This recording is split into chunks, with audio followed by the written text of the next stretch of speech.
Divide et Impera, the historical realism mod for Rome 2 Total War, is back, and looking stronger than ever. This newest version features significant rebalancing, campaign, and battle changes, resulting in the cleanest, most realistic Rome 2 experience to date.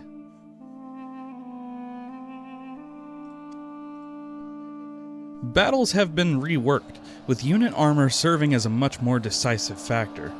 Your well-armored and more experienced troops will have improved performance in melee, yet you will also see more varied and streamlined troop speed.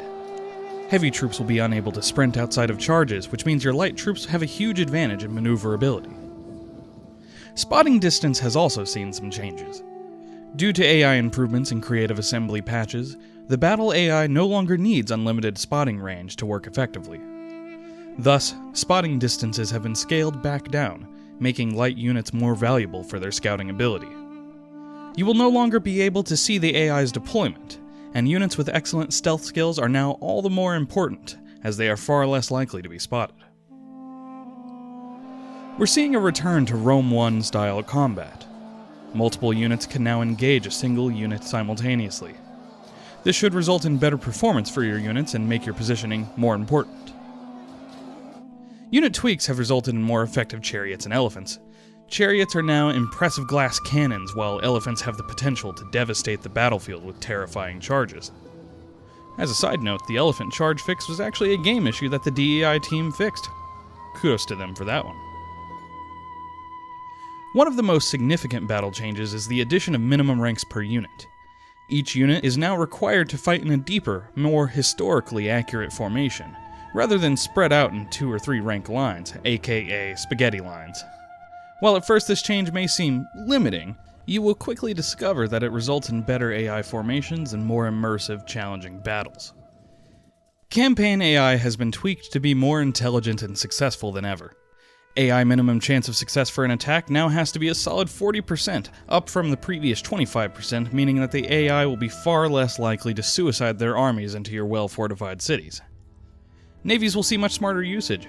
They are now set to frequently defend their settlements, patrol strategic sea regions, and raid and patrol in more useful areas.